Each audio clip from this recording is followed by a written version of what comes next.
Report शामिल कंदासीं। Daro report सूफ़ी सारंग अली शाह। दड़े में शहरी एक्शन कमेटी पारां मंशियात बदअमनी, टाउन कमेटी में मुबीना करप्शन ऐं समाजी बुराइन खिलाफ रशीद आज़ाद सूमरो, महबूब चवाण, अली मोहम्मद परवेज़, हाजी अब्बास कयूम सूमरो, निज़ाम लाखाई, कामरेड अज़ीज़ सूमरो ऐं ॿियनि जी अॻवानी में हथनि में प्ले कार्ड खणी सरकारी अस्पताल खां पिञारी पुल चौक ताईं रैली कढी एहतिजाजी मुज़ाहिरो करे सख़्त नारेबाज़ी कई।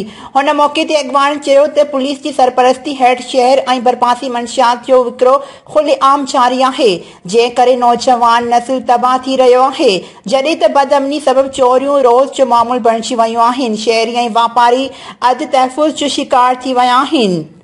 हुननि चयो त टाउन कमेटी में करप्शन सबबि शहर खंडर बणिजी वियो आहे। हुननि मुतालबो कयो त शहर मां मंशियात बदअमनी समाजी बुराइनि जो ख़ात्मो आणे टाउन ऑफिसर खे हटायो वञे, ॿी सूरत में एहतिजाज जो दायरो वधायो वेंदो। वधीक ख़बरनि अपडेट्स जे लाइ विज़िट कयो असांजो चैनल।